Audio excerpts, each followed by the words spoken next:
Strawman Fallacy, one of the sneakiest moves in an argument. At its core, it's when someone takes what you actually said, twists it into a weaker or more extreme version, then attacks that version instead of your real point. It's like building a cardboard cutout of your idea, knocking it over and claiming victory. You've probably seen it everywhere. A politician proposes a modest reform and an opponent says they want to destroy the whole system. A commentator summarizes a complicated position as, "They think we should do nothing," and suddenly that's the headline. Even in everyday life it happens. I once told a friend I'd rather save money this month, and they replied, "So you never want to have fun?" I hadn't said that at all, but the distorted version was louder and easier to argue against. Why does the straw man work? Because it's simpler and emotionally punchier. A complex argument takes time to understand. A caricature is immediate. Audiences remember the attack, not the nuance.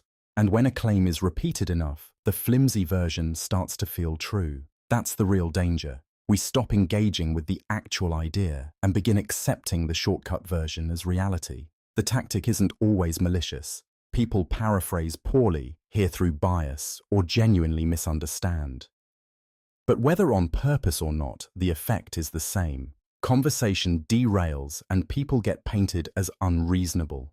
In politics, that can mean losing public support. In friendships, it can mean resentment and silence. So how do you spot and handle a straw man when it happens to you, or when you see it happening? First, listen for exaggerations and labels that don't match what was said. Phrases like, "you want to," or "so you're saying," followed by something broader or more extreme. Second, calmly restate your actual position. "That's not what I meant. What I said was." Ground your restatement in specifics. Third, invite clarification. Ask them to explain your point back to you. If they can't, you've probably got a strawman in play. A neat trick is to steelman instead of straw manning. Try to restate the other person's argument in the strongest, fairest way before responding. It changes the tone and makes real discussion possible. If you want to call it out, use a gentle script. "I don't think that's an accurate summary of my view. Here's what I actually meant. Can we address that?" This keeps things constructive rather than defensive. Recognizing the straw man helps protect conversations from turning into contests of who can shout the loudest. Be honest when you mishear, patient when someone misrepresents you, and practice restating clearly. It makes disagreements less toxic and a lot more productive. Now let's talk about the ad hominem, one of the sneakiest fallacies because it moves the fight from ideas to people. Instead of engaging with what's being said, someone attacks the speaker, their character, their past mistakes, their motives, even where they're from. It works because humans are social animals. Reputation matters. If you've ever stopped listening to someone because you didn't like them, you've felt the pull of this shortcut. Imagine a team meeting where a colleague proposes a new workflow. Rather than asking for details, someone snaps, "Well, of course you'd say that. You're in marketing." Or think about an online debate where a commenter dismisses a climate scientist by bringing up an unrelated personal scandal. The tactic isn't to undermine the claim with facts, it's to make you distrust the claimant, so you'll reject the message without weighing the evidence. Here's a personal one. I once recommended a book on mental health to a friend. She waved it off, not because she'd read it and found flaws, but because the author had made a public mistake years ago. She told me, "I can't take advice from someone like that." It struck me. Her rejection was aimed at the person, not the content. The book's points might still be useful, regardless of the author's history. That's the core problem with ad hominem. It cheats our thinking. It appeals to emotion and social cues. If you distrust the person, you're invited to dismiss the message. But a claim's truth doesn't hinge on the messenger's moral perfection. A flawed person can still offer a sound argument. A respected expert can still be wrong. Critical thinking asks us to separate the claim from the claimant.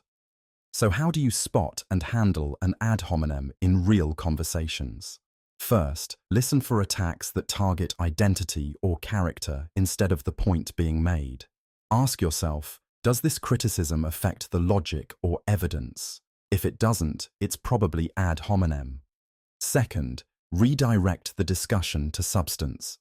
Say something like, whether we like the person or not, can we look at the data behind the claim? Or, that's a separate issue. What evidence supports your point? You can also call the move out gently. I hear your concern about their past, but that doesn't address the argument itself. That keeps the tone civil while steering everyone back to reason. Using this approach keeps conversations fairer and more useful, and helps you avoid the gut reaction to dismiss ideas just because you dislike the messenger. In short, don't let personality be the referee for truth. Challenge ideas, not the people who offer them. Appeal to authority. Think about the last time you accepted something because the expert said so. Maybe you followed a celebrity diet, changed your skincare because an influencer recommended it, or trusted a TV doctor's sweeping claim during a pandemic. That instinct is normal. Experts have specialized knowledge we don't, but that doesn't mean their word is gospel. The appeal to authority fallacy happens when we swap evidence for reputation. Instead of asking, how do you know, we hear, they're an expert, so it must be true. The problem is, expertise isn't a magic guarantee. Experts disagree, research evolves, and people, experts included, are human, biased, limited by the tools and data of their time, or influenced by incentives. I remember trusting a study because it was from a university, only to later discover the lead researcher had serious conflicts of interest that weren't obvious at first glance. It was a wake-up call. I hadn't examined the methods, sample size, or funding. I'd let the institution's prestige do the thinking for me. So how do you respect expertise without falling into the fallacy? Start by treating authority as a starting point, not an end point. Ask 3 simple questions. What's the evidence? Look for data, not just assertions. Is there a consensus? If experts are split, that's a clue to dig deeper. Could there be bias or a conflict of interest? Funding and affiliations matter. Context matters too. In some fields, like engineering safety codes, consensus and authority are critical because the systems are mature and well-tested. In fast-moving fields, emerging medicine, cutting-edge tech, experts may reasonably disagree, and new data can overturn established views. Knowing which world you're in helps you judge how much weight to give a single authority. Also, watch out for the comfort factor. It's cognitively easy to defer to someone who sounds confident. Complexity is uncomfortable, so it feels better to outsource thinking. But that shortcut can lead to mistakes. Understanding the reasoning behind a claim, the study design, the logic, the assumptions, is what gives you real confidence. Practically, when someone cites an expert, ask for the source. A named study or journal is more useful than a specialist said. Look for primary research, not just summaries. Check whether multiple reputable sources agree. You don't need to become an expert in everything, but you can be an informed consumer of claims. Respect credentials, but don't idolize them. True understanding comes from following the chain of reasoning, not the chain of titles. That shift, from accepting authority to evaluating evidence, is where critical thinking actually begins. Next up, the false cause fallacy, often called post hoc, short for post hoc ergo propter hoc, which means after this, therefore because of this. It's the tiny leap we humans love to make. Event A happens, then event B happens, so A must have caused B. That leap feels satisfying. I've been guilty of it more times than I care to admit. Think about the last time you had a lucky ritual. For me, it was a ridiculous pair of socks I swore were exam socks. I wore them once, aced a test, and suddenly those socks had magical powers. Weeks later, when I did poorly without them, I blamed the absence of socks instead of the 3 hours I spent scrolling the night before. That's the false cause at work. We notice the sequence and our brains fill in a causal arrow. Our brains evolved to spot patterns. That was survival. If rustle in the grass is followed by a predator, noticing the pattern saves your life. But pattern spotting goes too far in modern life. Chance, coincidence, or hidden variables often explain the link. Maybe you aced the test because you actually studied more, or the exam was easier, or the curve helped you. The socks were irrelevant, but once the story is in place, memory starts helping it stick. We remember the hits, times the ritual seemed to work, and forget the misses. That selective memory makes coincidences feel like confirmation. Superstitions are classic false causes. Think of athletes who never change their pre-game routine, or people who knock on wood after saying something hopeful. The ritual isn't causing the outcome, it reduces anxiety or gives a feeling of control. Predictions feel accurate for the same reason. If a vague horoscope or tip hits once, we recall that hit and ignore the many misses. Our minds are storytellers. Correlation whispers a neat story, and we're eager editors. The hard part is resisting that urge to connect dots too quickly. Causation requires proof. Here are practical, everyday checks you can use the next time you're tempted to blame A for B. Ask for mechanism. How would A actually produce B? If you can't explain a plausible chain of cause and effect, be skeptical. Consider alternative explanations. Was something else changing at the same time? Is there a hidden variable that explains both A and B? Look at frequency and base rate. How often do events happen by chance? Rare things still happen sometimes. Test it.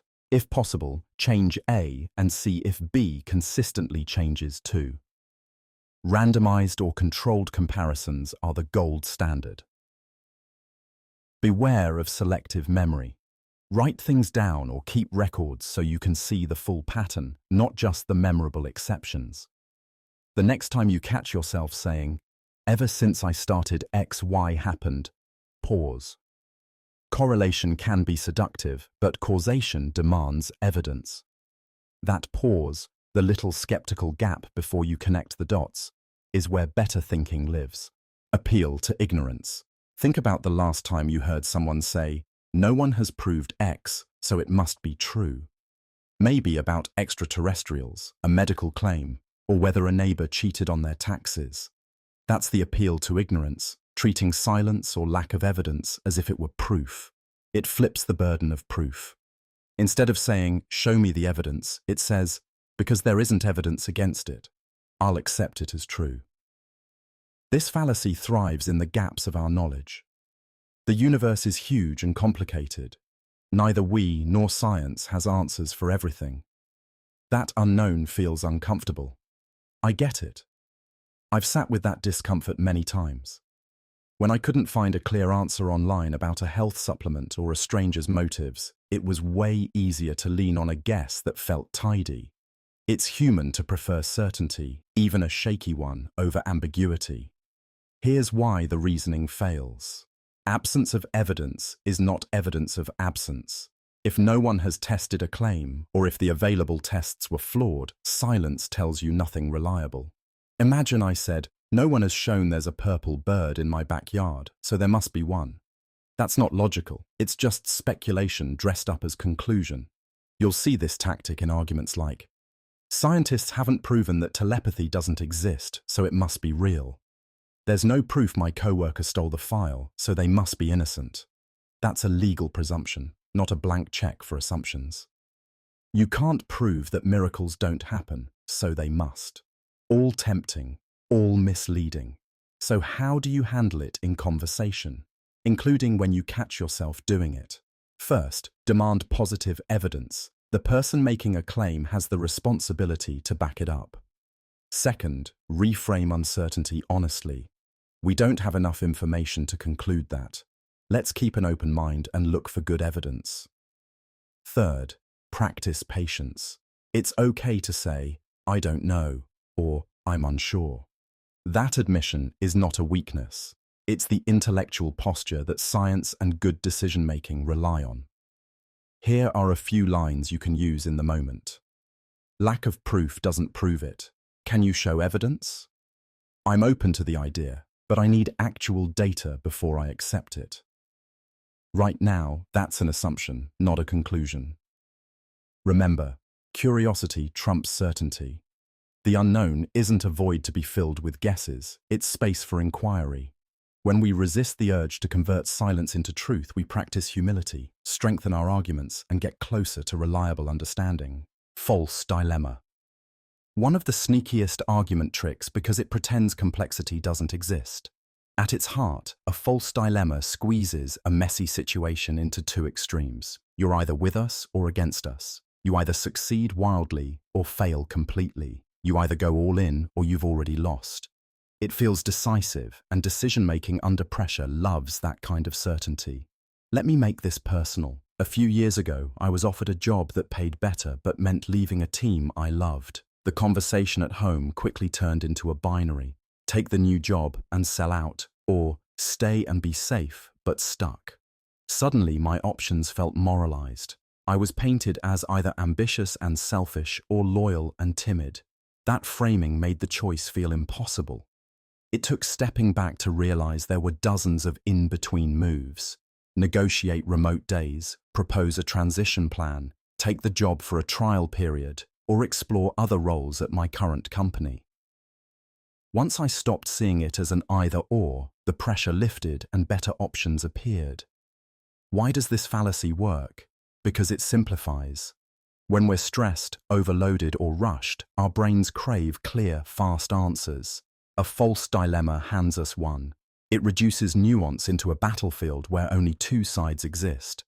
And battle is easier to imagine than compromise. That persuasive clarity is useful for speakers who want to push you to a decision, but it cheats reality. How do you spot it in conversation or in your own thinking? Listen for absolute language. Only, must, either, or. Watch for moral framing.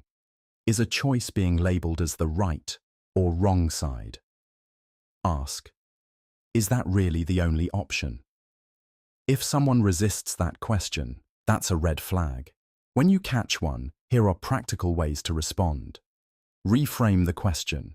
Instead of, do we do X or Y, try, what are the possible combinations, compromises, or steps between X and Y? Offer alternatives. State 3 concrete middle path options. Giving more choices diffuses the urgency. Use curiosity, not confrontation. Help me understand why those are the only possibilities you see. That opens space for nuance. Recognizing false dilemmas restores flexibility, creativity, and empathy. Once those boundaries disappear, possibilities multiply, and decisions become less about winning or losing and more about building something that actually fits. In negotiations, relationships, careers, even politics, resisting the binary keeps you grounded in reality. Life works in gradients, not absolutes. Slippery slope. You've probably heard it 100 times. If we allow X, then Y will happen, then Z, and soon everything is ruined. The slippery slope fallacy claims a small action will inevitably lead to a catastrophic chain of events. That sounds urgent, and urgency hooks us.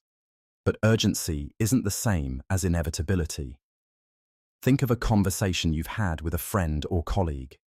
Maybe someone argues that letting your kids skip chores one week will make them lazy for life. Or a coworker insists that approving one minor policy change will lead the company into collapse. Those are slippery slope moves. They jump from a tiny step to a dramatic finale without showing how the middle steps actually connect. Why is it so persuasive? Because humans are built to imagine worst-case scenarios vividly. Our minds fill in the gaps with dramatic, emotional sequences, like a domino montage in slow motion. Fear sells. It paints a picture that feels real. But persuasion by dread isn't the same as sound reasoning. Consequences matter, yes, but inevitability is rarely guaranteed. So how should you evaluate a slippery slope claim? Start by asking for the mechanism. What exactly links each step? If the claim is, if we change A, then B happens, ask, how does A cause B? And if B supposedly leads to C, what's the explanation connecting B to C? Real causal chains need real causal mechanisms, evidence, intermediary events, probabilities. Without that, the slope is mostly imaginary. Pay attention to probabilities. Instead of accepting it will happen, ask, how likely is it that each step occurs? Even if each step has a modest chance, multiply several low probabilities together and the end result might be highly unlikely. Conversely, if the chain rests on strong empirical relationships, then the worry could be justified. The difference is numbers and reasoning, not theatrical scenarios. Here's a personal example. A friend once warned me that buying a new phone would turn me into a tech addict who would waste my life scrolling. I smiled, asked what exactly would change overnight, and where the evidence was that one purchase flips a personality switch. The prediction fell apart when we examined the intermediate behaviors. Buying a device is not the same as an unbreakable chain of habit formation. Environment, choices, and habits matter. That doesn't mean consequences are impossible, just that they're not automatic. When someone drops a slippery slope on you, try these responses. Walk me through how A leads to B, or what evidence shows each step is probable. You can also reframe, if that's a concern, what safeguards could stop the second step from happening? These moves shift the conversation from fear-driven storytelling to concrete analysis. Slippery slopes thrive on imaginative leaps. Ground the discussion in mechanisms and probabilities, and the imaginary slope either becomes a real chain you can address, or it dissolves. Circular reasoning is one of those sneaky thought traps. The conclusion is quietly carried inside the premise like a stowaway. At first, it can sound completely reasonable, familiar language, confident tone, maybe even a well-known authority backing it. But if you look closely, it's just saying, this is true because it's true. The argument winds back on itself and never introduces fresh evidence. You've probably heard it in everyday conversations. A parent defends a rule with, because I said so, which really translates to, this rule is right because I made it. A coworker insists a strategy is best because we've always done it that way, which is an appeal to tradition dressed up as logic. Or think about that social post comment. That influencer says it works, so it must. The pattern is the same. The claim relies on its own authority instead of independent support. I'll admit I've fallen into this myself. I once clung to a belief about a fitness routine because my friend swore by it. My thought process was basically, it works because she says it works and she wouldn't lie. No real data, no testing, just a comfortable loop. It felt safe. Embracing the loop meant I didn't have to investigate, and it kept my social bonds intact. That's another reason circular reasoning is so sticky. It's often wrapped up in identity, group norms, or emotional reassurance. Saying, this is true because everyone in my circle believes it, preserves harmony, even if it isn't logically sound. Circular arguments can also sound impressively structured. They mimic the cadence of a real argument. Statement, support, conclusion. But the support is just the conclusion restated differently. Politically, you see it when a policy is defended by claiming it's good because those in power say so. Culturally, traditions persist because it's always been done, which avoids the harder question of why it should continue today. Personally, our self-talk can loop. I can't do that because I always fail, which, when repeated, becomes a self-fulfilling barrier rather than a factual assessment. Breaking the circle takes stepping outside the loop. Ask yourself, what independent evidence exists? That's the key move. Try these practical steps. Ask for specifics, numbers, sources, testable predictions. Imagine explaining the claim to someone with no stake in it and see if your reasons hold up. Play devil's advocate and argue the opposite to expose weak spots. And, this one helped me most, look for ways to test the claim yourself, even with a small experiment. If the claim survives independent scrutiny, great. If not, you've cleared space to revise your view without feeling like you're betraying a tribe. Circular reasoning offers comfort, but it traps thought. Stepping outside the loop and demanding independent evidence doesn't have to be combative. It's simply how we move from feels true to is true. Now let's talk about the bandwagon fallacy, the idea that something must be true or good simply because everyone else believes it. Popularity becomes proof, and that's a tempting shortcut. It's easier to follow the group than to do the mental work of questioning. Our brains are wired that way. Belonging feels safe, standing apart feels risky. Think about the last time you bought something because everyone had it. Maybe it was a phone, a pair of shoes, or that app everyone was raving about. Or remember a social opinion that seemed unanimous on your feed, and you hesitated to say anything different. Those are small, everyday examples of the bandwagon at work. But this isn't just about consumer choices. Historically, whole societies have clung to harmful ideas simply because they were popular, from moral panics like the Salem witch trials to large-scale political movements where dissent felt dangerous. Popularity doesn't make an idea true. Here's the heart of the problem. Consensus can feel like evidence. If 10 people tell you something, your brain registers that as social proof. That's useful for many things. Learning customs, understanding safety in a new group. But it's a terrible substitute for reason when the stakes are real. Truth doesn't change based on crowd size.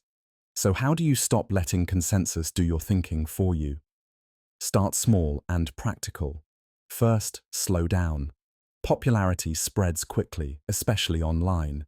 When you feel the pull of everyone's doing it, pause and give yourself a timeout. Even a 5-minute pause can break the automatic follow-the-crowd reaction. Second, ask 2 simple questions. Why do I believe this? What's the evidence? If your reason is mostly because everyone says so, dig deeper. Look for original sources, not just the share or headline. The more you can trace a claim back to verifiable facts, the less likely you are to be swept up just because it's trending. Third, seek out the dissenters. That sounds counterintuitive, but deliberately reading 1 or 2 well-reasoned opposing views can expose blind spots in the dominant narrative. You don't have to adopt the opposite opinion, just practice weighing arguments rather than echoing them. Fourth, check incentives. Often popularity is driven by memes, marketing, or algorithms designed to amplify emotion. Ask who benefits if you believe or act a certain way. Incentive structures often explain a lot about why something is trending. Finally, build a habit of honest self-checks. Say to yourself aloud, am I agreeing because I've thought this through, or because I want to fit in? That little question trains your mind to value independent evaluation. Resisting the bandwagon doesn't mean you become a contrarian for its own sake. It's about making conscious choices. Belonging is not wrong, it's human. But let it be a choice you make because the reasons line up, not just because the group does. Independent thought starts with that tiny resistance, the willingness to step out of automatic agreement and actually test an idea against facts and values. Next, let's look at the red herring, that clever little distraction that pulls a conversation off the map. A red herring is anything that shifts attention away from the real issue by introducing irrelevant information. Think of it like a magician's flourish. While you're watching the shiny thing in their hand, the actual trick happens somewhere else. I've fallen for them, and I've used them, usually unintentionally. Once, during a team discussion about why a project missed its deadline, I started talking about how great our team's communication tools were. It sounded like I was being constructive, but what I was really doing was avoiding the hard question. Why didn't we meet our commitments? Red herrings are used deliberately in debates. Politicians and salespeople know how useful they are, but they also pop up out of simple discomfort. When a topic feels embarrassing or threatening, our instinct is to move the conversation to safer ground. Anxiety looks for an exit, and a shiny, irrelevant detail often provides it. So how do you recognize a red herring? A few signs. The new point sounds interesting but doesn't answer the original question. The conversation keeps circling away from the decision you need to make. Someone introduces a dramatic anecdote or fact that feels emotionally charged but doesn't connect to the issue at hand. You notice tension drop once the new topic arrives, because hard feelings are being avoided. When you spot one, you don't have to call someone out aggressively. A gentle course correction works better and keeps the relationship intact. Try these practical moves. Ask a linking question. That's interesting. How does that relate to X? This pushes for relevance without being confrontational. Restate the original question. Let's put a pin in that and come back. Right now we're trying to figure out why. Naming the destination helps the group orient. Acknowledge the emotion. I can see that's important to you. Can we park it in the parking lot and return after we resolve this? This honors the diversion while prioritizing the main issue. Use curiosity. Tell me more about that in a minute, but first can we decide about curiosity diffuses defensiveness. If the diversion comes from anxiety, yours or someone else's, be kind. I've learned that when people deflect, they often fear blame or don't have the language to say what they're feeling. Saying something simple like, I feel like we're avoiding the core issue. Is this uncomfortable? Can open a space where honesty is easier. Red herrings aren't always malicious. They're human. But once you know how to spot them and have a few gentle tools to steer back, conversations become clearer and more productive. Hasty generalization is when one moment gets treated like the whole story. You try a coffee shop once, the barista is distracted, and suddenly you tell everyone the place is terrible. You meet one slow driver from another city and decide everyone from there is reckless. One experience becomes a rule, one story becomes a stereotype. I catch myself doing this all the time. Last year, I bought a gadget that died in a week and swore off the brand, until a friend showed me her model, which had lasted for years. My brain wanted a shortcut, fast judgment, immediate conclusion. That's not a bug of character, it's human nature. Our brains are built to simplify. Quick rules help us make decisions without drowning in details, but that simplicity can mislead us. Here's the problem. A single moment cannot represent an entire reality. When we elevate one data point into a universal truth, we lose nuance, ignore context, and often hurt people or ourselves. Think about relationships. How many breakups started because one argument was seen as proof the person was a bad partner? Or careers. How many people never applied to a job after one rejection convinced them they weren't good enough? So how do we avoid this snap trap? Start with a pause. When you feel a strong conclusion forming, say out loud, "Okay, that's my first impression. What else could this mean?" That tiny sentence buys you time and invites curiosity. Next, count your evidence. Ask, how many examples am I basing this on? 1, 2, 10. If the number is small or the sample is biased, friends, one city, 1 week, treat your conclusion as a hypothesis, not a fact. Try to gather more data. Talk to people from different backgrounds. Read a couple of reliable sources. Test it again under different conditions. If the conclusion holds up, great. If it cracks, be willing to revise. Another useful trick, look for disconfirming evidence on purpose. If you think a coworker is always late, watch for times they're on time or ask about their schedule. Intentionally seek stories that contradict your quick judgment. That's how nuance sneaks back in. Finally, reframe mistakes as experiments. Instead of, "I tried once, it's awful," say, "I tried once. What would I need to try to change my mind?" That question turns stubborn certainty into curiosity and keeps you open to a fuller picture. We want the world to be predictable. Hasty generalizations feel satisfying because they give us that. But real understanding takes patience, gathering more data, more examples, more nuance.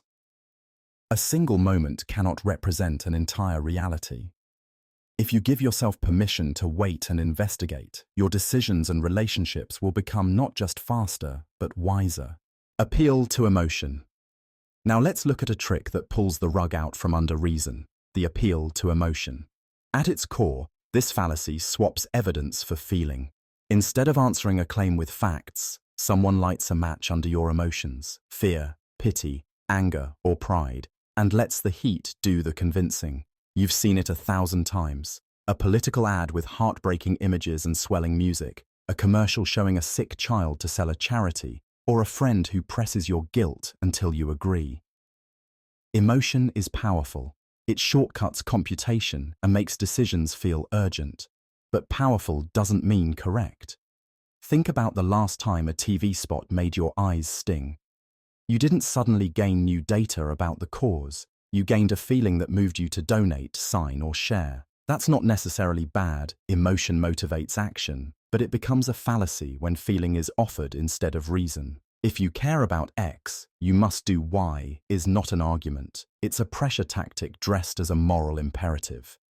I'll be honest, I've fallen for this myself. Once, I clicked donate after a heartbreaking video before I checked the charity's credibility. Later, I learned the organization's overhead and impact were different from what the ad implied. The short-term rush of doing good didn't match the long-term effectiveness. That experience taught me the simplest rule here. Feel, then think. So how do you handle it without becoming a robot? First, name what you're feeling. Say to yourself, I'm angry, or this makes me sad.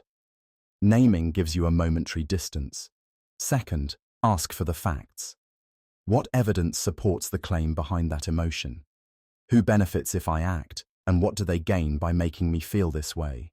Third, pause. Breathing for 30 seconds or taking a break from the conversation stops the impulse to react on emotion alone. There are also signals that an argument is leaning on emotion rather than evidence. Dramatic imagery, sweeping moral labels, appeals to think of the children, or statements that equate disagreement with betrayal. When you hear these, push for specifics. That sounds terrible. What data backs it up? Or, I'm trying to understand, can you show me the source? A word of balance. Emotion isn't the enemy. Pride can motivate excellence. Anger can expose injustice. Pity can spur aid. The key is to allow emotion to inform your values while letting evidence guide your choices. Feel first to connect with what matters, then think to make sure your actions actually help. Keep this short checklist in mind next time you're moved. Name the feeling, ask for evidence, and take a pause. That's how you respect both your heart and your head. 2. Quoque. Now let's look at a common move you've almost certainly seen, and maybe used yourself, the 2 quoque, or you too response. It sounds like this. Someone points out a problem, and instead of addressing the issue, the other person fires back with, well, you do it too. It's a defensive reflex. When criticism lands, pointing out the critic's own flaws can feel like a win. If they're guilty, their point seems weakened. But that's where the trap is. Think about a real moment. A coworker tells you to stop checking your phone during meetings, and you snap back, says the person who texts through the whole presentation. Or a friend criticizes your diet, and you retort, you eat junk too. In politics, it's classic. When a politician is accused of wrongdoing, supporters often reply by listing the accuser's sins. It's satisfying in the moment because it shifts the spotlight. But shifting the spotlight doesn't answer whether the original claim is true. Here's the core problem. 2 quoque attacks consistency, not correctness. Even if someone is hypocritical, preaching one thing and doing another, that doesn't automatically make their argument wrong.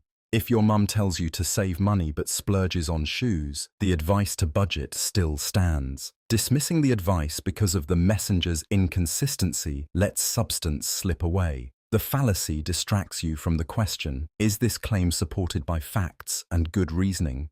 I'll be honest, I've fallen into this. A few years ago, I criticized a friend for being late all the time, and they immediately listed all the times I'd been late. I got defensive and kept score instead of addressing my point. Timeliness matters in group plans.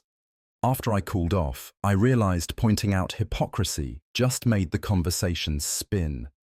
We both had valid concerns about schedules, and we could have solved the problem if we'd focused on the issue rather than trading blame. So how do you catch and avoid tu quoque in real life? First, pause. If you find yourself about to respond with, "Well, what about you?" ask, does the other person's behavior change the validity of their claim? Usually it doesn't. Second, separate the person from the argument. You can acknowledge their inconsistency, "Yeah, I know I'm guilty of that too," and then address the claim on its own merits. That keeps you from throwing the baby out with the bathwater. If someone uses tu quoque against you, don't escalate.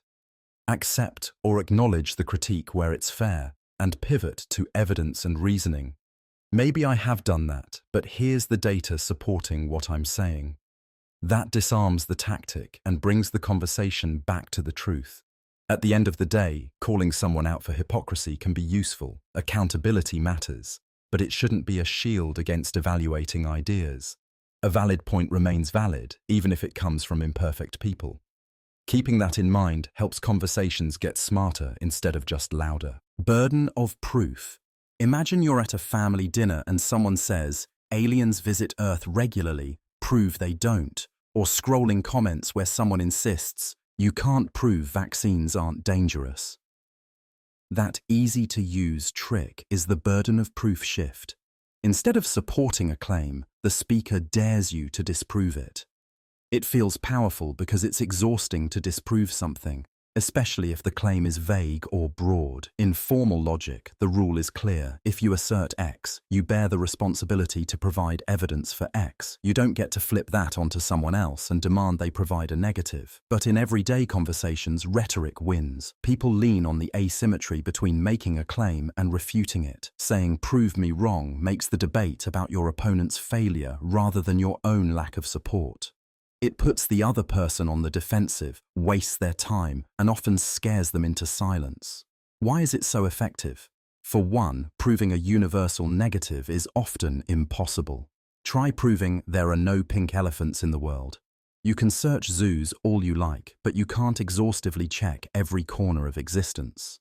Also, emotional appeals and certainty make unsupported claims stick. When someone speaks confidently and shifts the burden to you, many people take the silence that follows as tacit acceptance, even when no evidence was offered. So how do you handle it without getting drawn into an impossible task? Start by pointing out the responsibility. Ask, "What evidence do you have for that?" Or say, "That's a claim. I'd like to see the support." That recenters the discussion. If they reply with vague, "You can't prove me wrong" lines, highlight the logical problem. It's not my job to disprove a claim you made, it's yours to back it up. You can also ask for specifics: time, place, sources. Vague assertions collapse under requests for detail.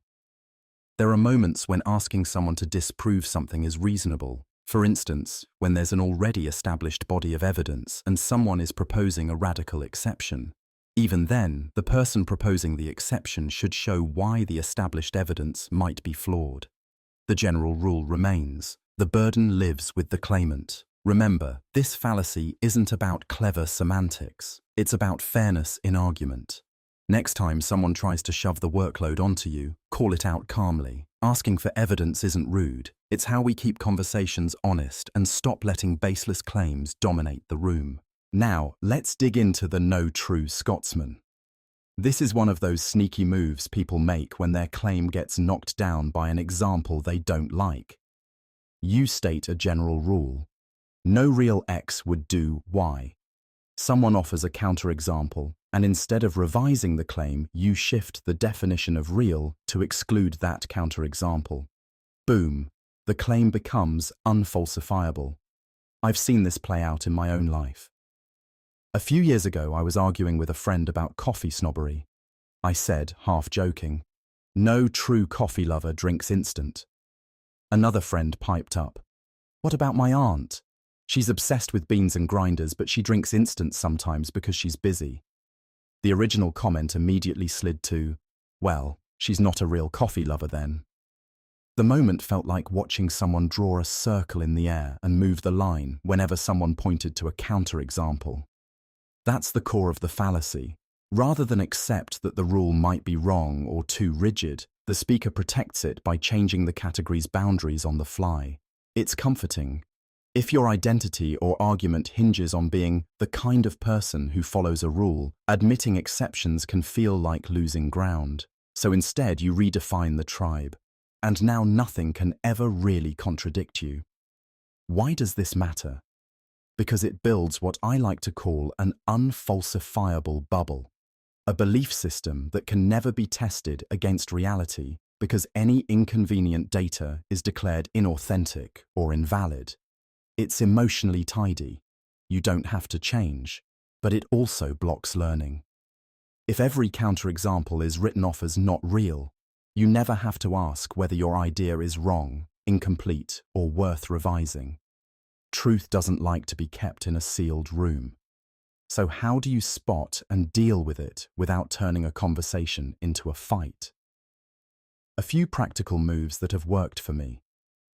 Ask for a definition. Okay, what do you mean by real here? Forcing a concrete standard exposes when the goalposts are moving. Offer a clear counterexample and ask if it qualifies under the stated definition.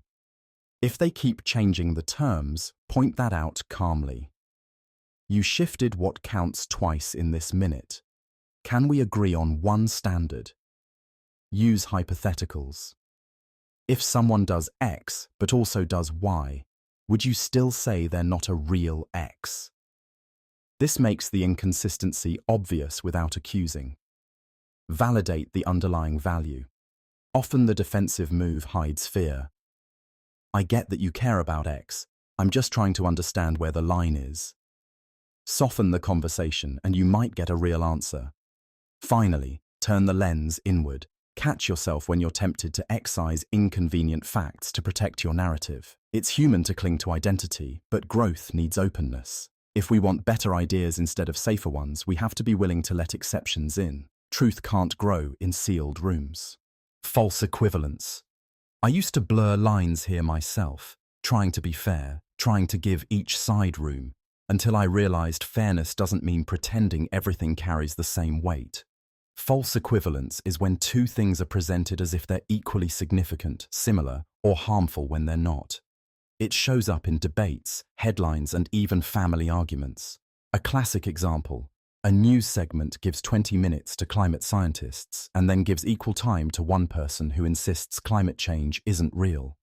That feels balanced on the surface, but it flattens a huge difference in evidence and expertise into two sides. It creates the impression that the truth is somewhere in the middle, when in reality the evidence might heavily favor one position. I remember a dinner where someone said, well, corporations steal millions, but so does that person who shoplifted a candy bar, so it's all theft. I wanted to jump in, but I didn't want to look like I was minimizing someone's anger about corporate wrongdoing. The problem, though, isn't sympathy. It's equating different scales and motives. Intent, scale, systemic impact, those matter. Calling them the same muddies what we should care about most. Here's how to spot false equivalence in everyday life. Ask about scale. Are we comparing an isolated incident to a systemic pattern? Numbers and frequency matter. Ask about intent and consequence. Was harm accidental or deliberate? Is the impact local or widespread? Check expertise and evidence. Is one side backed by data and peer review while the other is personal opinion? Notice the language. Both sides, or they're just as bad, are red flags when used as a shortcut. And if you want to push back without sounding combative, try this approach. Ask a clarifying question. Can you explain how these are similar? That invitation often reveals whether the comparison holds up. Reframe with specifics. Are we talking about one bad choice or a pattern of behavior that affects thousands? Specifics move the conversation from feelings to facts. Use proportional language. This is not the same scale is kinder and more accurate than you're wrong. Bring evidence gently. I used to think that too. until I read X or saw the data showing Y.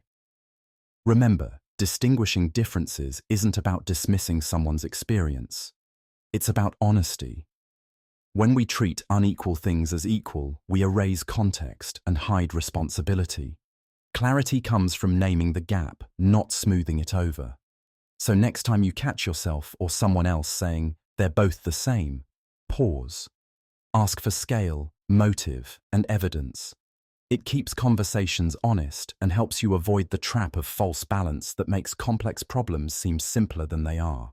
Misleading statistics. Numbers have this quiet authority. Put a % sign next to a claim and most of us nod along. It feels like proof. But I've learnt the hard way that numbers can be dressed up to tell the story someone wants you to hear, not the full story. Take framing. A few years ago, I almost signed up for an energy plan because the ad shouted, "Save 50%. I almost didn't notice the tiny line, "on comparison to first month rate." In other words, they offered a big relative discount off a tiny introductory price. Saying 50% sounds dramatic. Saying save $5 a month feels a lot less impressive. Same fact, totally different impression. Another classic is health headlines that tout drug cuts risk by 30%. That sounds life-changing until you learn the absolute risk went from 0.7% to 0.49%, a much smaller, more nuanced benefit. Selective sampling is another trick. Think about online reviews. A restaurant with a handful of glowing 5-star posts could look like a unanimous hit, but those posts might be from the owner's friends or early enthusiasts who were offered freebies. Polls can be the same. Whom did they ask? Where did they ask? A survey of 1,000 customers sounds robust until you learn those customers were all taken from a single VIP mailing list that skews affluent. I once read a headline saying, "Majority of people prefer X," only to find the poll had been run at a convention where attendees had a vested interest in X being successful. The sample was biased, and the majority didn't represent the wider population. Then there's graphic trickery and selective timeframes. Graph designers can make tiny changes look huge by truncating axes. A stock that's barely moved can look like it's exploding if the y-axis starts at 99 instead of 0. Or someone can cherry-pick a time window, show a company's explosive growth over the last 6 months while ignoring a decline over the past 5 years. I remember comparing 2 charts about crime rates. One made things look like a disaster, the other like progress. The difference was just which years they included. So how do you avoid being fooled? Ask these things aloud, like a skeptical friend asking follow-up questions. What exactly does this number measure? Incidents, people, percentages, relative change. What's the baseline or absolute figure behind that percent? Who collected the data and who was included or excluded? How big was the sample and how was it chosen? What time frame does the chart use and does the axis start at 0? Are key confounding factors or costs left out? Make it personal. The next time a headline makes your jaw drop, don't share immediately. Pause, find the source, and look for the footnotes.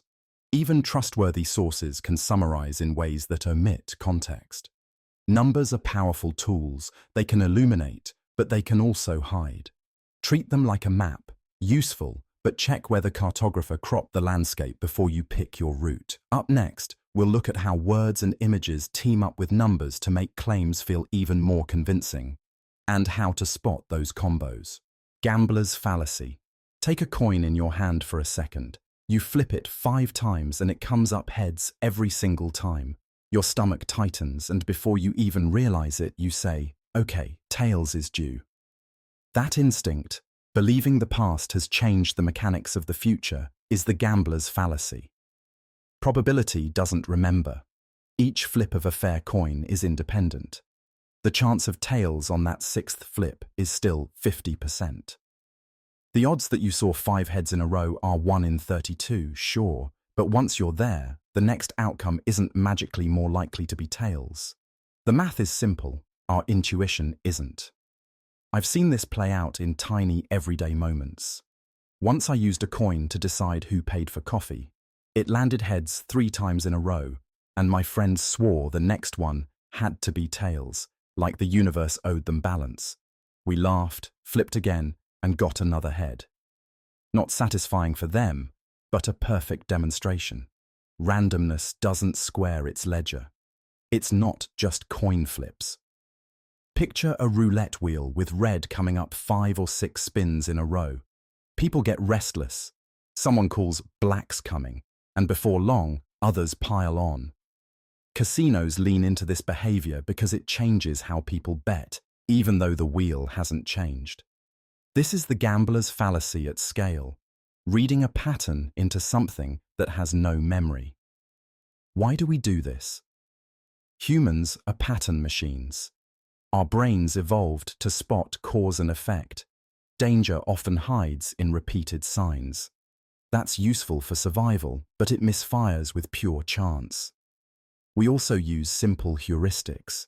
If a short run of outcomes looks improbable, we assume the sequence must balance out. That assumption gives stories structure and comfort, but it's a story, not a law of probability. There's also a cousin to this idea called the hot hand, the belief that a player on a streak is more likely to succeed again. That's actually the opposite error, and the real world sometimes supports both errors in different contexts. The takeaway is to question whether a pattern actually implies a mechanism or if it's just noise wearing a familiar shape. So next time you feel certain that the next outcome is due, pause and ask, is there an actual change to the system, or am I imposing a narrative on randomness?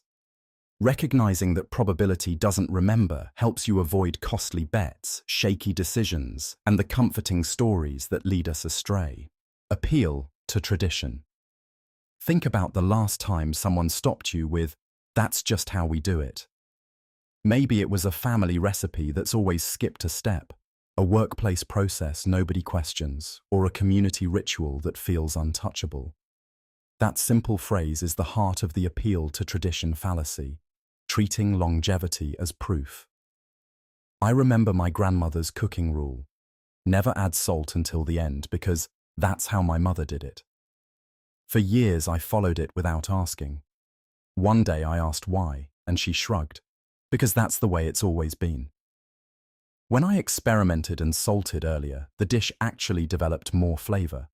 The outcome didn't erase the memory of family dinners or the warmth tied to that rule. But it did show me that tradition shouldn't be the final argument for correctness. Tradition has real value. It gives comfort when things are uncertain. It ties us to identity and community, and it creates continuity across generations. Those are powerful human needs. But none of those needs automatically make a practice true, effective, or harmless. Longevity is not evidence. It's a cue to investigate, not to accept blindly. So how do we tell when tradition is a comforting anchor and when it's a logical trap? First, ask what problem the tradition was meant to solve in the first place. Many customs began as practical responses to a particular context: safety rules, resource limits, or cultural cohesion. Over time, the original reasons can be forgotten while the practice remains. If the original rationale still makes sense, the tradition might deserve preservation. If it doesn't, insisting on it anyway becomes a barrier to improvement. Second, test the claim. Small experiments can be less threatening than dramatic change. In my job, we had a monthly report that took 3 days to compile because that's how it's always been done. I suggested a 1-week trial of a streamlined version, and we saved 2 days. People kept the parts that mattered and dropped the busy work.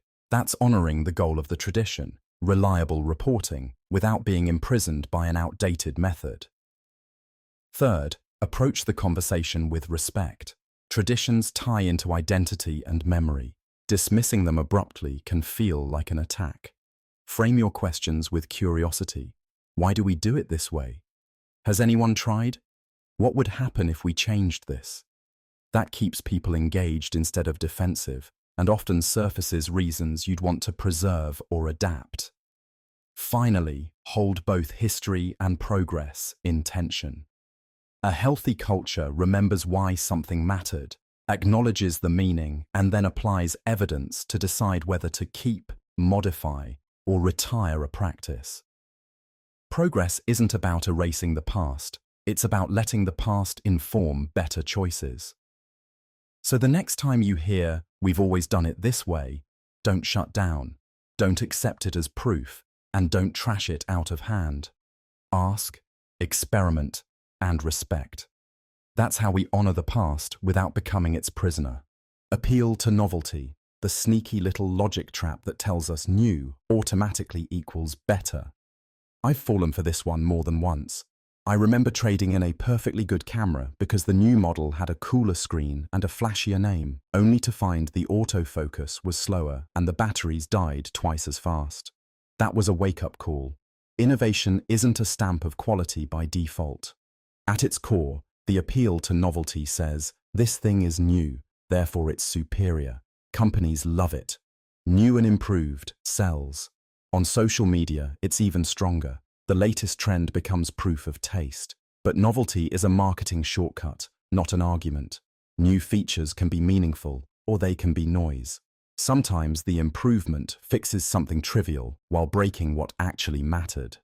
Think about everyday examples. A new diet gets viral attention and suddenly everyone swears it's the healthiest option, until studies show it's unsustainable. A software update promises better performance and then kills your favorite feature. A startup launches a revolutionary app that replicates what 5 existing apps already did, but with a prettier interface. None of these outcomes are guaranteed by the product's release date. So how do we avoid getting hoodwinked by novelty? Start by treating new as a hypothesis, not a conclusion. Ask concrete questions. What exactly changed? Are there measurable benefits like speed, reliability, safety, or cost? What trade-offs came with those changes? Has it been tested in the real world? And what do independent users say after a few weeks or months? If the improvement is only aesthetic, ask whether that matters for how you'll actually use the thing. I also recommend a simple personal rule. Wait before buying into the hype. Give it a trial period, read detailed reviews, and look for long-term data. When I switched phones last year, I held off for 3 months to see battery tests and community feedback. That extra patience saved me from a regretful purchase. Another trick is to compare the new option directly to your current solution in terms of outcomes that matter to you, not novelty points. Will it save you time, reduce stress, let you do something you genuinely couldn't before?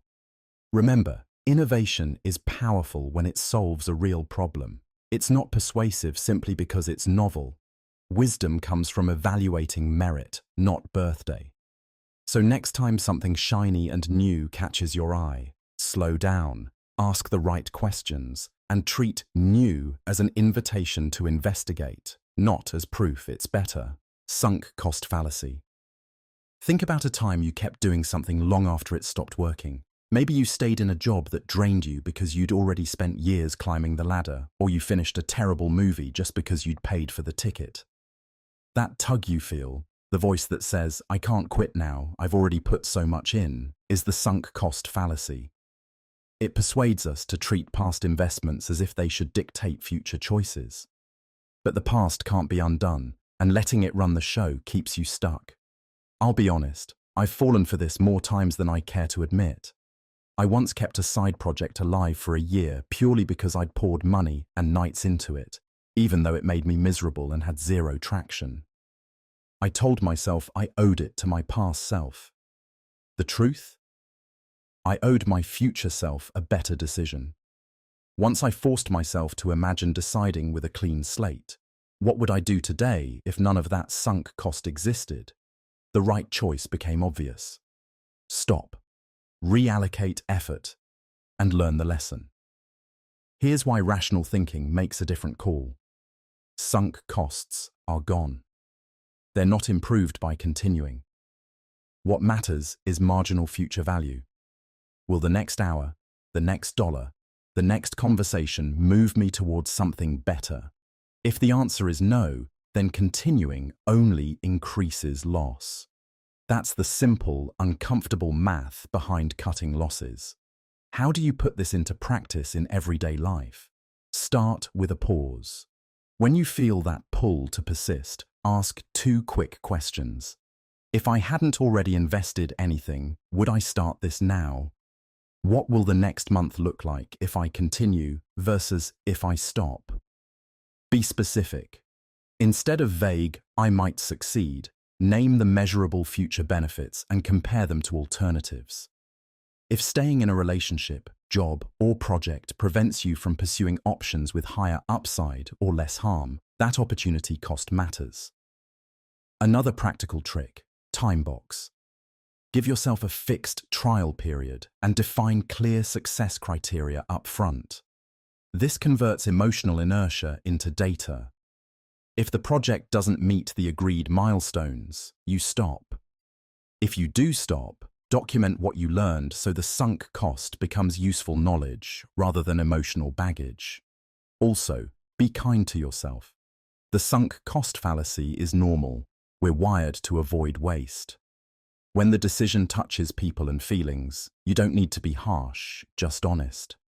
Tell yourself, I appreciate what I invested. Now I choose what's best next. That small reframe takes the past out of the driver's seat without erasing the value of your effort. Finally, build a rule. Whenever you're about to pour more time or money into something, run the clean slate test.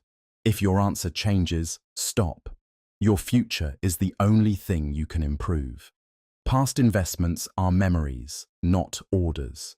Now let's shift to another common trap that masks itself as virtue: how perfectionism keeps us from shipping our best work. Middle ground fallacy. Take the middle ground fallacy, the idea that the truth must sit exactly between 2 opposing views. On the surface, it feels right. I've found myself reaching for that middle spot more than once because it seems fair, polite, or conflict-avoiding. Who wants to be the stubborn person digging in when a compromise sounds reasonable? But fairness and correctness are not the same thing. Think about something ordinary. Your partner insists the new dishwasher is fine. Your roommate swears it's broken. The impulse to split the difference, okay, it's a little broken, might lead you to ignore the clear signs.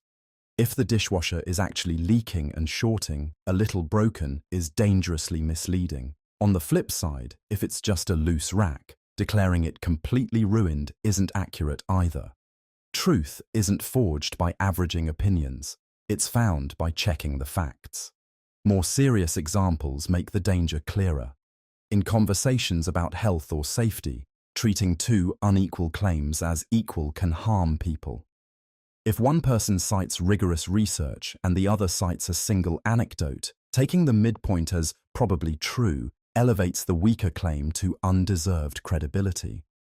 I remember debating a software bug with a teammate who swore it was an API issue. I thought it was our code. We didn't compromise, and that was the right call. We ran logs, traced the requests, and fixed the bug in our module. If we'd split the difference and made half-hearted changes to both sides, the bug would have persisted. That doesn't mean compromise is always wrong. Sometimes both sides hold pieces of the puzzle. But the middle ground fallacy becomes a trap when we assume both extremes must be wrong by default. Reality isn't obligated to sit comfortable and centered for our peace of mind. How do you avoid falling into it? First, check sources and methods. Who has better evidence? Second, test the claims when you can. Experiment, measure, or ask an expert. Third, consider consequences. A false middle ground about a medical treatment or structural safety isn't just intellectually sloppy, it can be dangerous. Finally, be humble but rigorous. It's okay to push back against an idea that feels wrong simply because it's unpopular to do so. In short, Don't let the appeal of fairness override the work of finding the truth. Compromise is a tool for cooperation, not a rule for truth. When facts matter, follow the evidence, even if it lands you at one side of the debate. Composition fallacy. The trap of assuming that what's true of the parts must automatically be true of the whole. It sounds subtle, but I've fallen for it more times than I'd like to admit. For example, early in my career, I hired 3 brilliant developers, each with stellar track records. I assumed that assembling those stars would instantly create a superstar team. Instead, the project stalled. Misaligned priorities, clashing styles, and poor communication meant the group underperformed. Individually, they were great. Together, they weren't. That's the core problem, confusing pieces with patterns. We look at isolated components, admire their strengths, and then add them up in our heads as if reality behaved like simple arithmetic. But systems don't work like sums on a spreadsheet. Reality is more complex than simple addition. Parts interact, amplify, dampen, and sometimes cancel each other out. The dynamics that emerge from relationships and context often determine the outcome more than the qualities of any single piece. Think about a sports team. One MVP player doesn't guarantee a championship. Chemistry, tactics, and bench depth matter. Or imagine a cake. Top quality flour, butter, and sugar. Don't make a cake unless you get proportions and timing right. In ecosystems, a single species can behave differently depending on what else is present: predator, climate, habitat. Systems behave differently from components. Another everyday example. You might buy a dozen of the highest rated headphones because you believe best rated equals best set of headphones for my office. But if the office has echo, or your colleague needs noise cancelling for different frequencies, those ratings don't transfer. Ratings describe parts in specific contexts. The whole situation might require different trade-offs. How do you avoid falling into this trap? A few practical habits have helped me. Ask about interactions, not just attributes. If you're combining people, tools, or ideas, ask, how will these pieces influence each other? Look for emergent behavior. Try to predict what the assembled system will do that individual parts won't, and test it in a small, realistic experiment. Check context. A quality that shines in isolation might be a liability in a system. E.g., someone who dominates meetings could stifle team creativity. Prototype the whole, not just the parts. Build a minimum viable version of the integrated thing and observe how it performs. Beware of simple summations. Whenever you find yourself adding up strengths and expecting the same result, pause and ask, what's missing? If you want a quick exercise, think of a project you're planning. List the top 3 great parts you're depending on. Now, write down 2 ways those parts could conflict or interact badly. If you can't find plausible interactions, dig deeper. You're likely glossing over complexity. Recognizing the composition fallacy changes how we make decisions. It makes us slower to assume, quicker to test, and more attentive to relationships. And in my experience, that extra humility, accepting that the whole might surprise you, saves time, money, and a lot of frustration. That brings us to the division fallacy, the flip side of composition. Instead of assuming that what's true of the parts makes the whole true, division assumes what's true of the whole must also be true of each part. In plain language, a forest is not a tree. Just because a group has a trait doesn't mean every person in that group shares it. I'll be honest, I've fallen for this before. Early in my career, I worked on a team that was branded slow after one project missed its deadline. For weeks, I unconsciously treated everyone on that team as if they were careless. Then I chatted with one teammate and found out they were quietly managing 2 other teams' workloads while caring for an ill family member. The team's overall pace was a product of many pressures. That didn't make every individual slow. Once I stopped assuming, my interactions changed, and so did the team dynamic. Why does this happen? Groups can have emergent properties that don't exist at the individual level. Think of a jazz band. The group has a vibe, an energy, a sound you wouldn't hear if you isolated a single trumpet. Or imagine a cake. None of the raw ingredients taste like the finished dessert. A city might be wealthy on average, but neighborhoods or households within it can be struggling. Those whole-level descriptions are real and useful, but they don't automatically apply to each part. So how do you avoid this trap in everyday life? First, pause before you generalize. Ask, is this statement about the group or the individual? Second, look for individual evidence. Do you know the person well enough to say that about them? Third, consider whether the property is distributive. Does it logically transfer from whole to part? Fourth, search for counterexamples. Finding just one clear exception can break a faulty generalization. A quick mental exercise. If you hear, "This company is toxic," instead of immediately treating every employee as toxic, ask what actions or structures make the company toxic. Are individual people behaving that way, or is it systemic? That tiny mental shift, from labeling people to examining structures, changes conversations and decisions.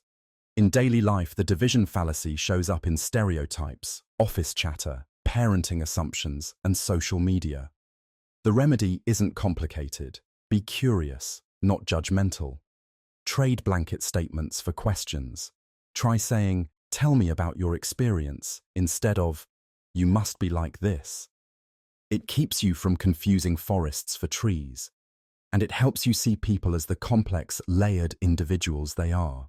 False analogy is one of those arguments you run into so often, it almost doesn't feel like an argument at all. It's a familiar comparison dressed up as logic. At its simplest, a false analogy points to a similarity that looks convincing on the surface, but ignores the deeper differences that actually matter. Let me give you a small confession. A few years ago, I convinced myself to skip a vacation because I told myself, if my phone can go days without a charge, so can I. Cute line, right? It felt clever and comforting, and the comparison made the idea of working straight through seem reasonable.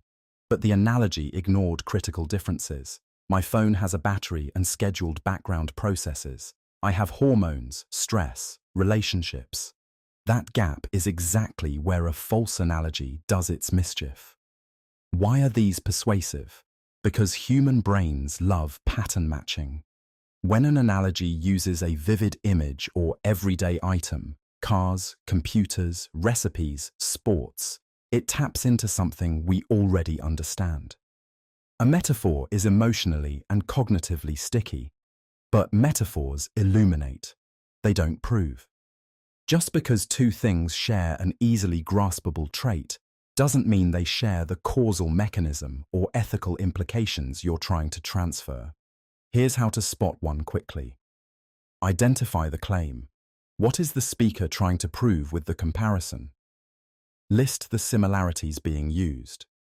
Are they superficial, shape, appearance, a single function, or are they central to the argument?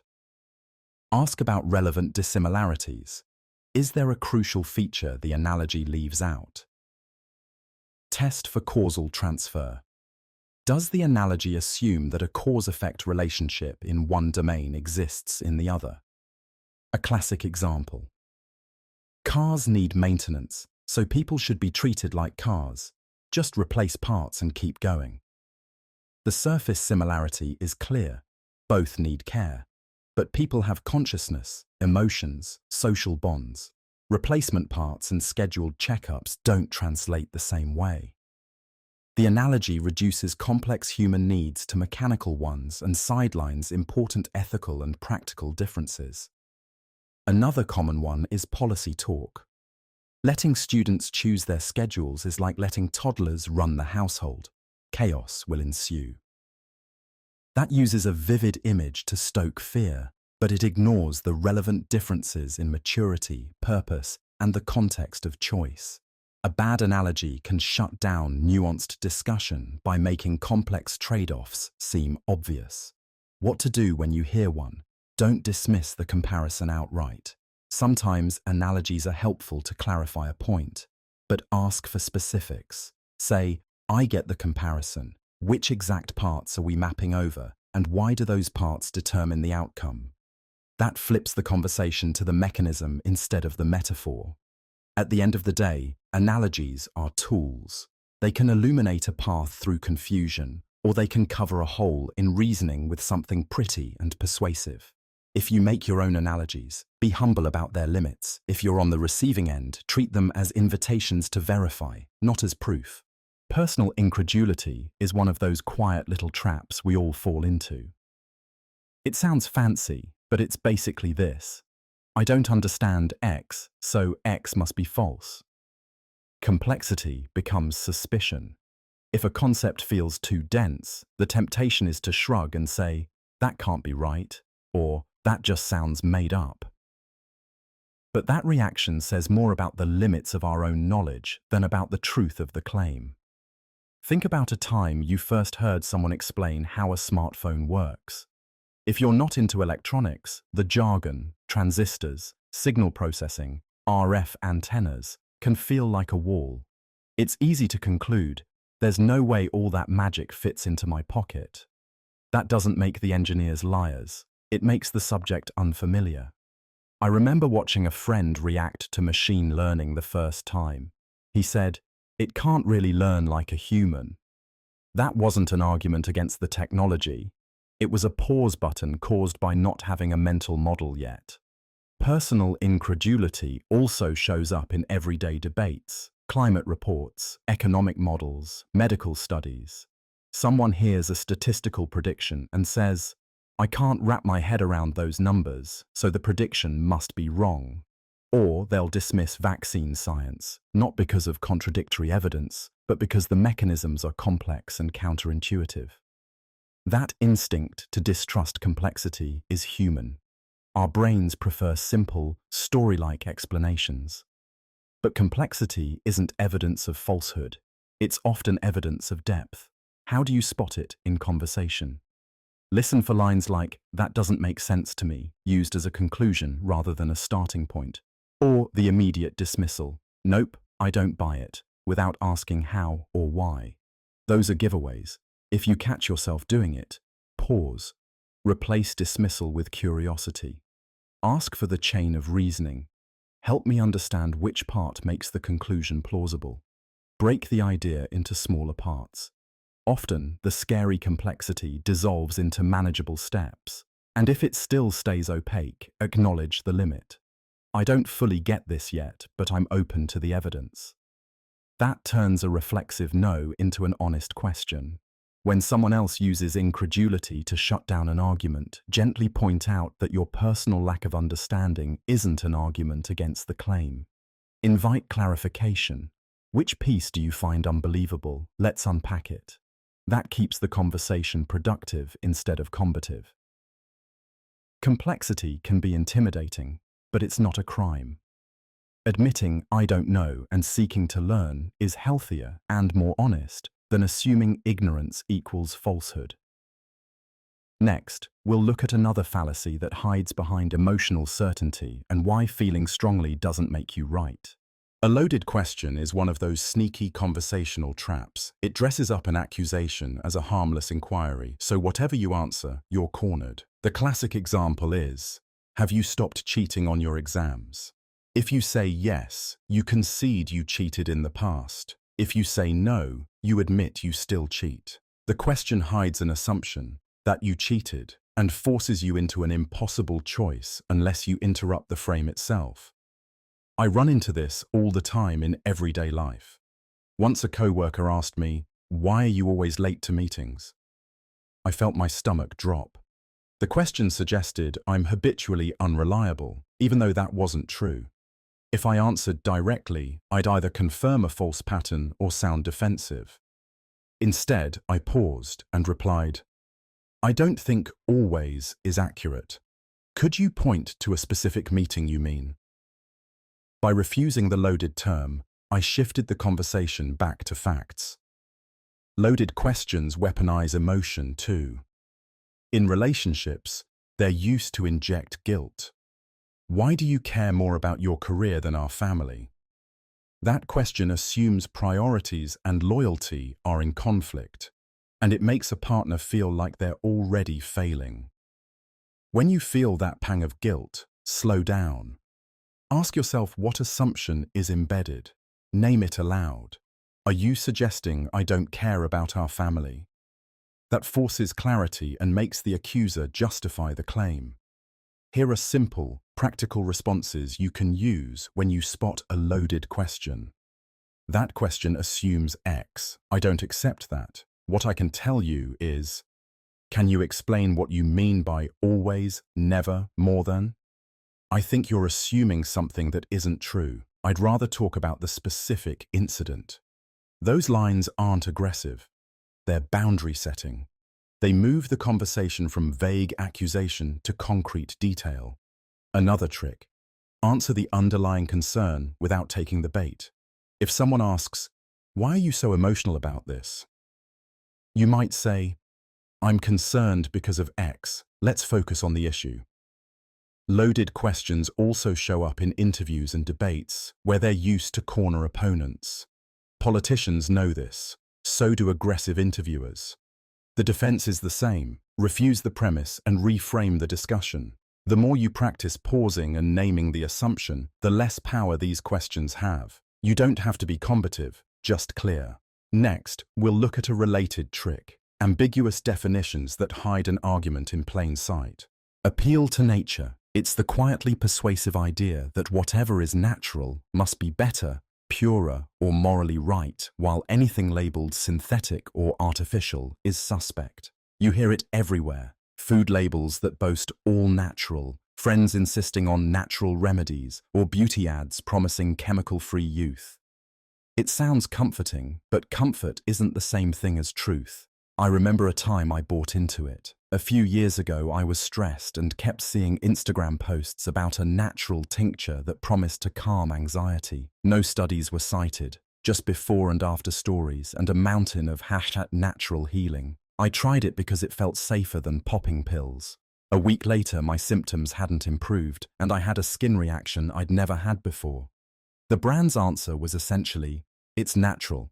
That's a good thing." That experience stuck with me.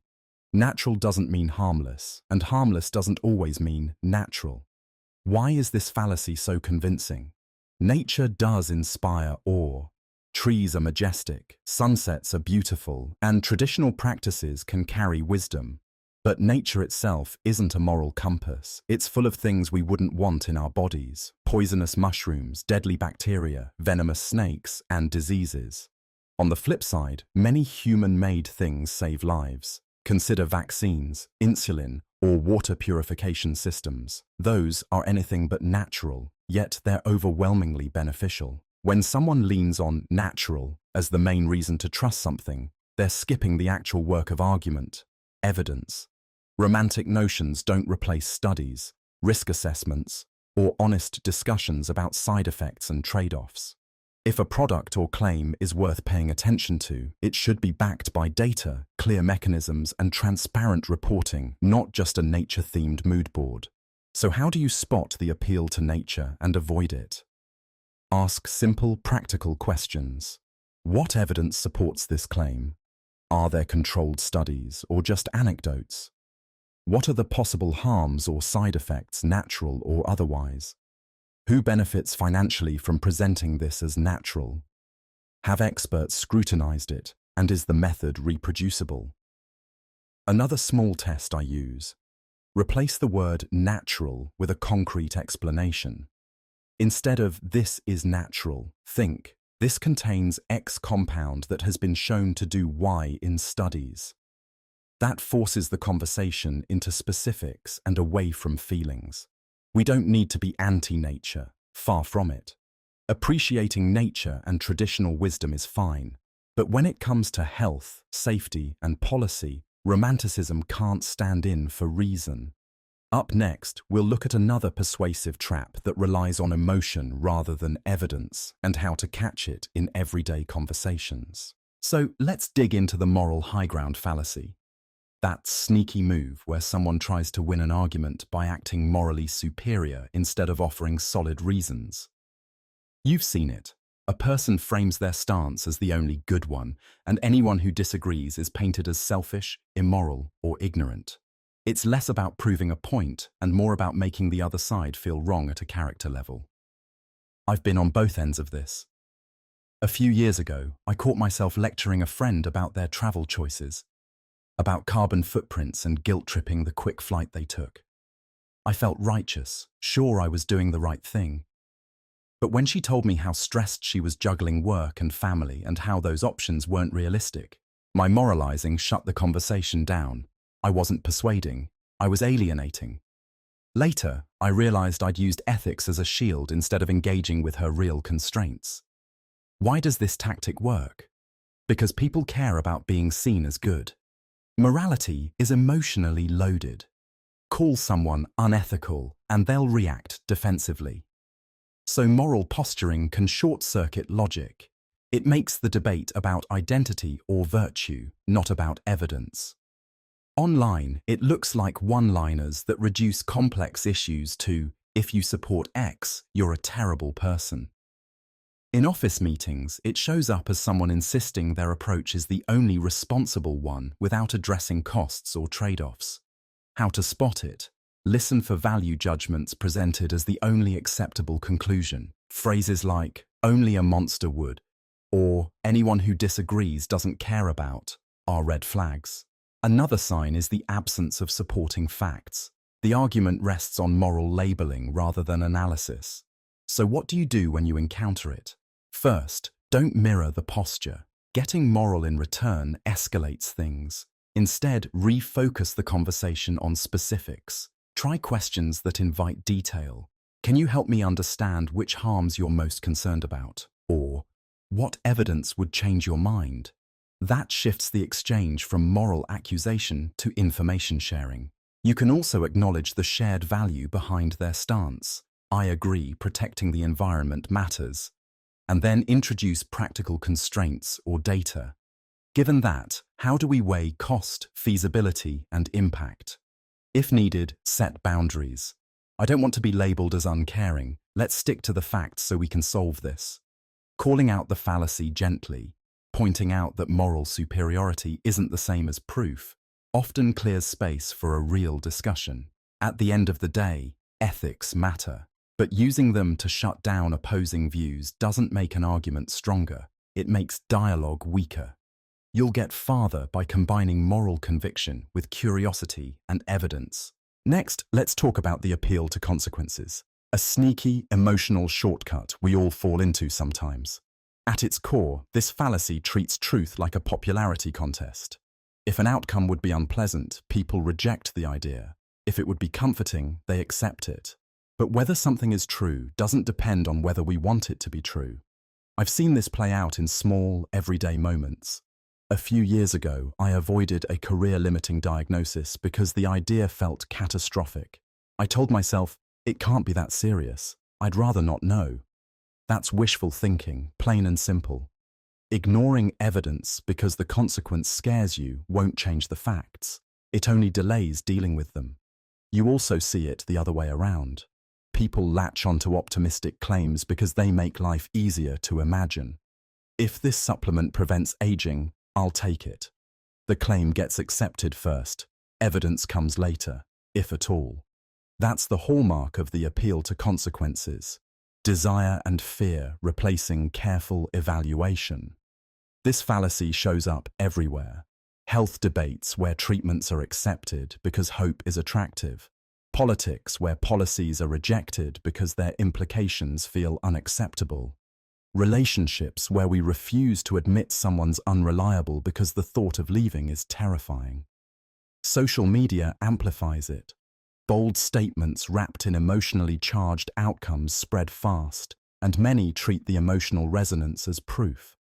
How do you spot it? Listen for phrases like, that can't be true otherwise, or, if it were true, I would. Those sentences tie truth to emotional outcomes instead of evidence. Another red flag is when someone deflects with consequences rather than addressing supporting facts. If the discussion keeps circling consequences without testing the claim, you're probably watching this fallacy. How should you respond when you catch it, in yourself or others? Start by separating the descriptive from the normative. Ask, is this claim supported by evidence regardless of how it makes us feel? Try a simple reframe. Even if the conclusion is unpleasant, what evidence would convince us otherwise? This shifts focus from how we want the world to be to how the world actually is. Also, practice curiosity rather than defensiveness. If you find yourself thinking, it can't be that, turn it into a question. What specific evidence would change my mind? That small move creates space for honest evaluation without collapsing into denial or blind faith. Finally, acknowledge emotion, but don't let it be the only judge of truth. Emotions are valuable signals. They tell us what matters, but they aren't substitutes for facts. If a conclusion is scary, plan for it. If it's hopeful, verify it. Truth doesn't care about your comfort level. Your response to that truth determines how well you handle it. Cherry picking. Think of cherry picking like telling a story, but only reading the exciting paragraphs. You point to one chart, one quote, one morning's headline, and act like the whole puzzle has been solved. I've done this myself without even realizing it. Trying to prove I was right about a diet plan, I'd zero in on the week I felt great and ignore the 2 weeks I stalled. It felt like evidence until someone asked to see the full month and the picture changed. At its core, cherry-picking selects a few convenient pieces of evidence while ignoring everything else that might contradict your point. The technique creates an illusion of proof, a spotlight on the one thing that supports you while the rest of the stage stays dark. That's how opinions masquerade as facts. Why it's so persuasive? Humans prefer simple stories. A single chart that proves something is way easier to digest than messy, complicated data that points in different directions.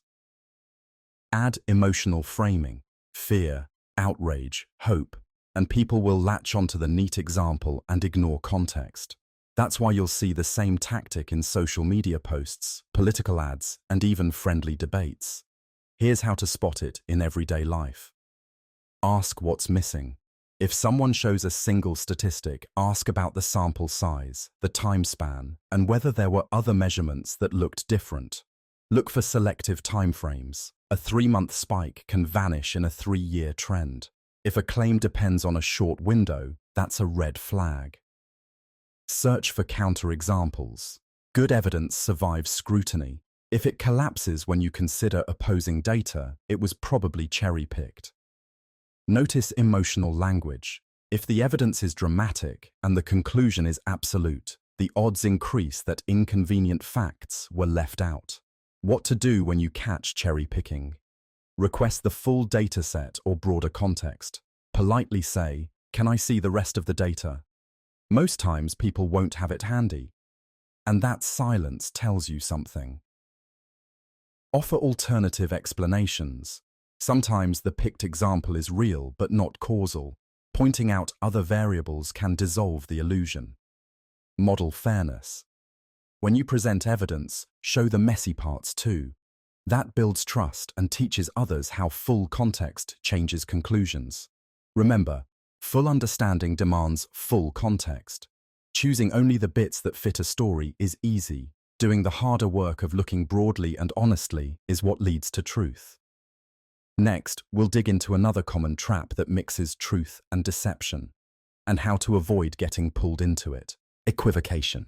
You've seen it before. Someone argues one thing, then quietly changes the meaning of a key word halfway through, so their point suddenly looks airtight. That trick is called equivocation, using vague or shifting language to make an argument seem logical when it's really skating on ambiguity. I remember a meeting where a colleague insisted our project wasn't risky. When pressed, they meant not risky for management, not risky for the team. By the end, we were all nodding at two different realities. How it works. Pick a loaded term: risk, freedom, we, always, proof, and let it slide into a new meaning without anyone noticing. The listener assumes continuity, but the speaker has quietly swapped definitions to suit their point. It feels like logic because the structure of the sentence remains intact. What moves is the meaning under the surface. Here's a quick everyday example. You can't trust online reviews. People pay for them. Later, the same person says, I trust this review because it's detailed. Which is it? If you can't trust meant you can't trust blindly, that's different from you can't trust any. The confusion comes from never defining the standard. Signs to watch for. A keyword is repeated but seems to mean something different the second time. The argument relies on vague pronouns. Who is we? Which, they. Big, absolute words crop up. Always, never, everyone, then get quietly reinterpreted. The speaker dodges specific examples or definitions. How to respond without sounding confrontational. Ask for definitions. When you say risk, can you explain what you mean in this context? Paraphrase. So you're saying X. Do I have that right, or do you mean Y? Request examples or conditions. Can you give a specific situation where that applies? Pin it down with time or scope. Do you mean we as the whole company or our team today? Using these short, curious phrases keeps the tone collaborative, not accusatory. It also forces language back into the open where it belongs. You'll notice that once words are defined, the argument either stands on firmer ground or falls apart. And that's exactly the point. Clarity is the antidote. By habitually asking for definitions and examples, you stop semantic sleight of hand early and make conversations more honest. Try one of the questions above. Next time language starts to slip, you'll be surprised how often simple precision clears the fog. You're probably used to hearing "that's a fallacy" tossed around like a mic drop, and fair enough. Pointing out bad reasoning feels satisfying. But here's a twist that trips a lot of us up. Just because an argument is fallacious doesn't mean the conclusion is false. This mistake even has a name: the Fallacy Fallacy. Think of a time you argued with a friend and they used some shaky logic to make a point. Maybe they insisted the new cafe on the corner will fail because the chairs are empty at noon. You call them out. That's hasty generalization, and feel smug. Then, a week later, you see the going out of business sign. Your friend's reasoning was weak, but the conclusion was true. The error was in the route, not necessarily the destination. Why does this matter? Because logic evaluates how well premises support a conclusion. It doesn't assert truth about the world by itself. If someone's chain of reasoning collapses, you should critique the chain, ask for better evidence, point out the weak step, but don't automatically fling the conclusion into the trash heap. The world doesn't care if your logic is elegant, it just is. Another quick example. Imagine someone claims, "We had 3 rainy summers in a row, so the climate must be changing." You can point out the small sample size and confirmation bias. That's a valid critique. But the broader conclusion that the climate is changing could still be true for other, more robust reasons. Rejecting the flawed argument doesn't by itself disprove the claim. So what can you do when you spot a fallacy without falling into the fallacy fallacy yourself? Separate your moves. First, identify and explain the flaw in the argument. Be clear. Which premise is dodgy or which inference is invalid? Second, treat the conclusion as an independent hypothesis. Ask, what evidence would support it? Are there reliable studies, data, or expert analyses? If none exist, ask for them. Third, avoid reflexive dismissal. Saying "that's wrong" without testing the claim can make you close-minded, and nobody likes arguing with a brick wall. I've caught myself doing the opposite more than once, dismissing a neighbor's weird-sounding claim because their explanation was messy, only to later learn they were right for a reason I hadn't considered. That was humbling, and it taught me to keep my critiques focused on the argument, not the reality it points to. In short, Call out bad reasoning, but don't assume the conclusion is false just because someone argued poorly. Logic gives you tools to evaluate support, not a verdict on the world. Up next, we'll look at another common trap that sounds smart but leads people astray, and how to avoid it.